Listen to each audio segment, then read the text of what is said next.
Pues ahí está el mensaje de Santa Claus para todos los que están esperando ya ansiosamente la Navidad. Esta semana circuló un presunto proyecto de la Suprema Corte de Justicia de la Nación en el que se daría un revés al Instituto Nacional Electoral. Este proyecto, que se atribuyó en principio al ministro Fernando Franco, cosa que es totalmente errónea porque el ministro Franco dejó el cargo en el pasado 12 de diciembre, no se sabe quién es el autor, pero lo que anticipa es que el árbitro electoral debe hacer los ajustes necesarios a su presupuesto del próximo año para realizar la consulta de revocación de mandato del presidente López Obrador. Mientras tanto, en este proyecto se asegura que la decisión no obliga al instituto a hacer la revocación con el presupuesto que tenga. Esta es la versión que están respondiendo desde el INE a esta versión que circula. Según fuentes del INE, lo que dice la Corte es que no se puede establecer la suspensión sobre este tema presupuestal que se solicita en la controversia constitucional porque todavía no están validado el 3% de las firmas. Es decir, todavía no se convoca formalmente a una consulta. Esto ocurrirá en febrero próximo y hasta entonces se podría pronunciar la Corte ya de manera definitiva sobre la controversia del INE. Pero justamente para ese tema hemos invitado a hablar hoy aquí al estudio y le agradezco mucho que nos visite a la consejera electoral del INE, Carla Humphrey. Bienvenida, Carla. Gracias, buenas noches. Un gusto tenerla aquí.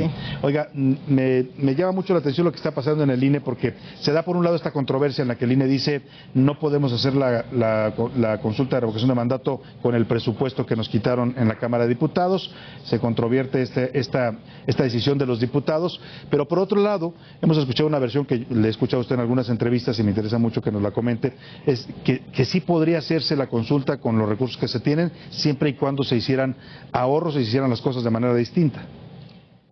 Sí, creo primero que es una obligación constitucional y legal que tiene el Instituto Nacional Electoral. Sí es cierto que es una mala noticia que no se hayan presupuestado recursos para una eventual consulta popular, que ya no hubo, el plazo venció el 30 de noviembre, y la revocación de mandato, porque creo que es una mala dinámica. En general tenemos más atribuciones y menos presupuesto. Sí. Creo que esto sí es un tema que debe atenderse. Ayer veíamos noticias de que a todos los institutos electorales locales, o a la mayoría, les están reduciendo también el presupuesto, y creo que eso no habla de una buena dinámica, sobre todo de la autonomía que deben tener los institutos electorales. Creo que deberíamos plantear una forma en la que los institutos tuviéramos un presupuesto, un porcentaje del presupuesto asignado, y sobre ello decidir si tenemos mayores o menores atribuciones, pero digamos no estar en este tema cada año. En este jaloneo por los recursos. Exacto. Con la Cámara, que es lo que ocurre, ¿no? Exacto. Ahora, respecto a la revocación de mandato, me parece clarísimo que la tenemos que hacer. Creo que hay que buscar distintos escenarios. Creo que no son elecciones, no es una elección constitucional para que las personas accedan a un cargo de elección popular, y creo que no hemos dimensionado las diferencias entonces que tenemos respecto a los procedimientos de participación ciudadana como la consulta popular o la revocación de mandato. Es cierto además que tuvimos que emitir unos lineamientos en el mes de agosto porque el Congreso llevaba más de 400 días tarde y no había emitido la ley de revocación de mandato. La emite con una serie de particularidades, y creo que la más complicada respecto al presupuesto es justamente que tenemos que instalar aproximadamente el mismo número de casillas que instalamos para el proceso electoral de este año, es decir, 161.940 es lo que se está proyectando, y por eso el presupuesto que se solicitó era de 3.800 millones de pesos, además con un tema que propuse, que este fuera etiquetado, es decir, si no se llegaba al 3% de firmas, si no había revocación de mandato, este recurso no se lo quedaba al Instituto Electoral, sino que se regresaba, por supuesto, a la tesorería. Creo que además hay formas de hacerlo distinto, hay que hacer uso de la tecnología, hay que hacer uso de las comunicaciones. Creo además que estamos planteando cosas que quizá no se ajustan a lo que dice la ley. Por ejemplo, 5 funcionarios en cada mesa directiva de casilla. En realidad el artículo 41 de la ley se refiere a 4 o a no 5. Tendríamos o no tendríamos que tener un conteo rápido, por ejemplo, porque el propio escrutinio y cómputo de esta, digamos, votación de revocación de mandato se hará una vez cerradas las mesas directivas de casilla, es decir, esa misma noche tendremos los resultados. No es el caso de una elección que hay que esperar 3 días porque así lo marca la ley. Exacto, 3 días con resguardando todas las boletas, el fil. Entonces creo también, por ejemplo, hoy propuse en una de las comisiones solicitar pues al Estado mexicano que nos otorguen más tiempos en radio y televisión, justamente de los que tiene el Estado, para hacer esta promoción adecuada de revocación de mandato. También creo que no hemos explorado vías distintas para promoverla, por ejemplo, hacer estos convenios con las empresas de telefonía celular para que vía SMS y cuidando obviamente los datos personales pueda también hacerse este llamado a participar tanto en la etapa de firmas como en la etapa de promoción de la revocación de mandato. Creo sin duda que las urnas electrónicas y el sistema de votos por internet es algo a lo que tenemos que ir transitando paulatinamente, pero creo que estos ejercicios en los que no se elige a nadie a ningún cargo de elección popular son el momento clave para probar todas estas herramientas. Claro. La verdad es que el INE ha detenido seriamente estos avances en temas tecnológicos. La modernización de las elecciones en México, ¿no? Porque estamos hablando todavía que seguimos votando como en 1994, cuando nace el INE. Seguimos votando como hace 30 años, hay poquísimos cambios y cada vez que se quiere impulsar algo siempre se dice no, que sea paulatino, hay que ser muy cuidadosos porque la certeza de las elecciones. Yo creo y lo oí en alguna entrevista, la verdad no recuerdo a quién, que dijo lo que yo más cuido es mi patrimonio y mi patrimonio lo manejo por internet, con transferencias, con cajeros electrónicos, etcétera, ¿no? Creo que hay todas las medidas de seguridad para evitar hackeos, evitar este tipo de ataques cibernéticos y, por ejemplo, las urnas electrónicas ni siquiera están conectadas a internet, no se pueden hackear porque no es así como funcionan las urnas. Creo que hay mucho desconocimiento y creo que también hay mucha reticencia en el INE a avanzar en temas de modernización. Me llama mucho la atención su posición, consejera, porque he oído a otros consejeros electorales, hemos platicado con ellos también en estos espacios, incluido el consejero presidente Lorenzo Córdoba, y todos dicen, no, es que es como una elección, o sea, tenemos que hacerla exactamente igual a una elección y por eso es tan costosa. Usted me dice, habría formas, habría uso de tecnologías, habría forma de reducir los costos para esta revocación de mandato. Me dicen, hay resistencia en el INE, pero ¿resistencia de quién o de quiénes? Porque estamos hablando de intereses económicos, estamos hablando de ¿qué? Hay resistencias pues de la mayoría de los consejeros y consejeras, porque evidentemente somos 2, 3 o 4 que nunca llegamos a la mayoría para que se pueda impulsar estos temas.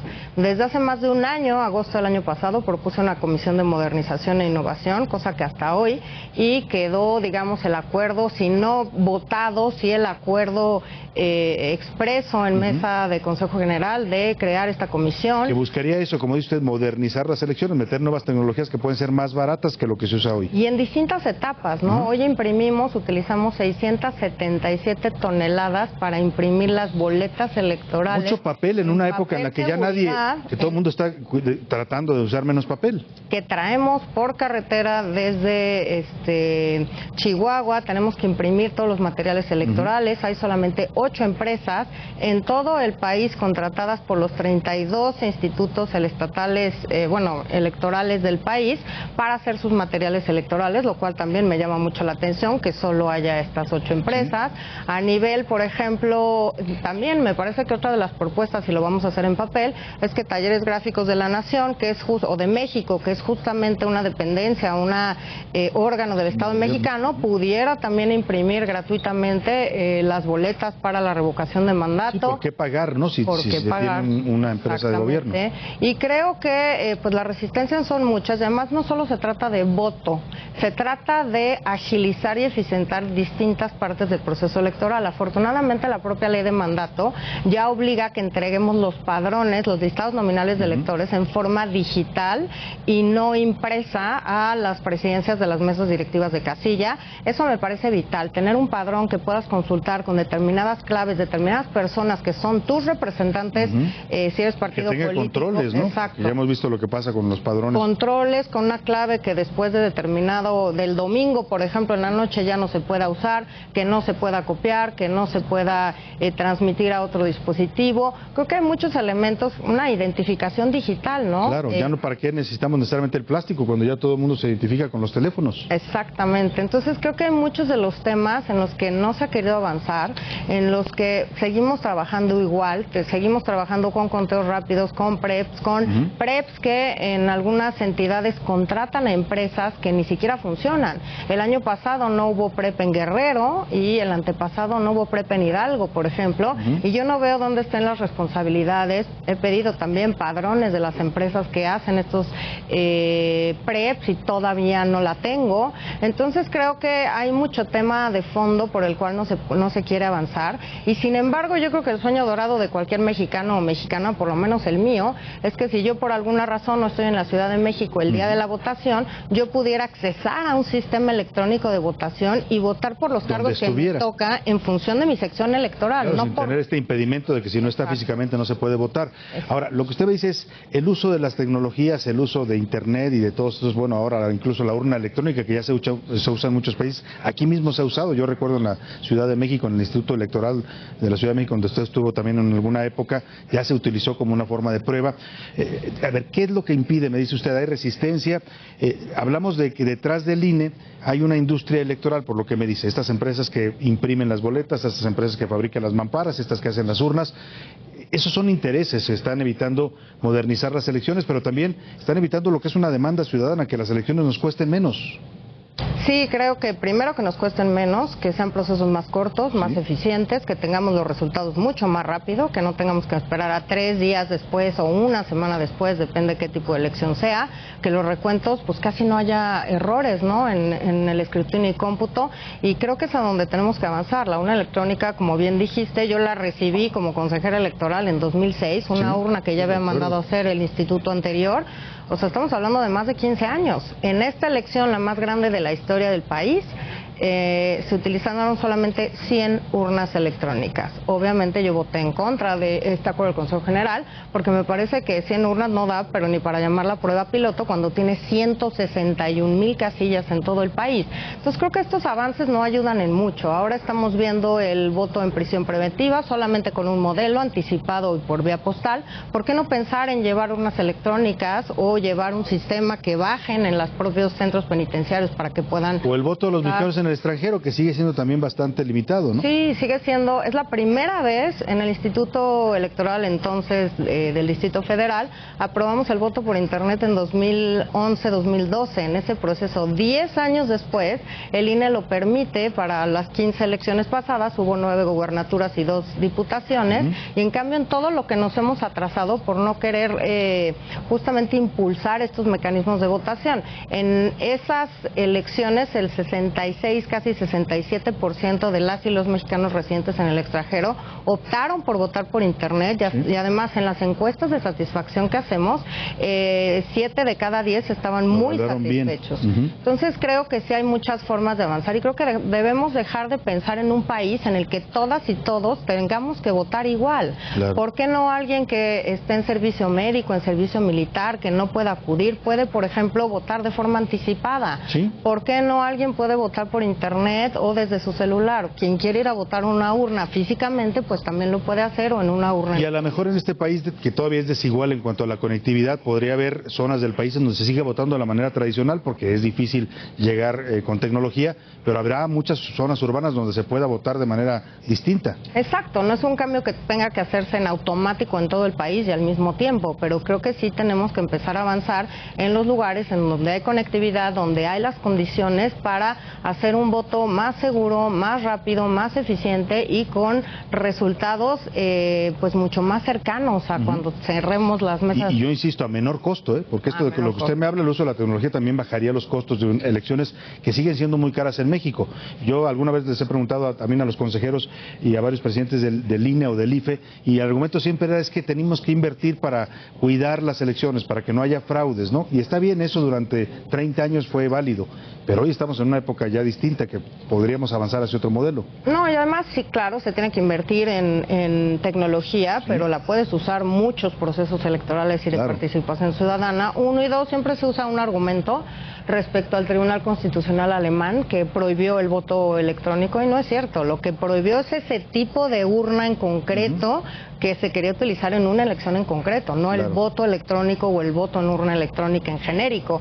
Entonces me parece que pues los temas de no avanzar, hace unas semanas propuse también en la comisión que presido ahora en organización, llevar a cabo distintos estudios para ver cómo se vota en el extranjero, cuáles son los costos, qué otras modalidades hay, en qué otros temas podemos avanzar, este tema de una identificación digital, padrones digitales y una serie de cosas que me parece importante, y hasta eso fue motivo de enfrentamiento, ¿no? Porque cómo hay que hacer y cómo se va a desgastar a la estructura institucional en hacer este tipo de estudios. Y al contrario, creo que cuando tomas decisiones tienes que tenerlas fundadas y motivadas con estudios claros que te lleven a decir si vamos por este lado o no vamos por este lado. Claro. O sea, lo que entiendo de lo que me dices son resistencias, por un lado, de empresas que ya tienen intereses creados en las elecciones, y por otro lado, de una burocracia electoral que también existe en el INE, ¿no? Que impide esta modernización. Sin duda. Creo que hay esfuerzos de funcionarios que quieren avanzar en temas, pero sin embargo, a nivel Consejo General, no hay esta misma apertura para avanzar en temas de modernización. Y lo digo así, no solo del día de la jornada electoral y de la votación, general, de la forma que sino de todos los procesos. Y obviamente además, pues nosotros estamos obligados a una buena administración, es un derecho ciudadano de los recursos que nos dan, y creo que no lo hacemos adecuadamente si pensamos igual, hacemos todo igual y no vemos en el contexto en el que estamos, particularmente en el COVID, ¿no? Ahora la mayoría de los temas fueron virtuales por muchos meses, y creo que eso nos ayudó a todas y a todas a confiar en la tecnología y en que se pueden hacer las cosas por estos medios. Pues interesante la postura, interesante la propuesta, y quizás yo coincido, la consulta de revocación de mandato sería un buen ejercicio para avanzar en estos temas de modernización electoral en el INE. Gracias, consejera Carla Humphrey. Al contrario, gracias. Gusto tenerla por aquí. Saludos a todos. Muchas gracias por visitarnos. Y bueno, vamos a otro tema.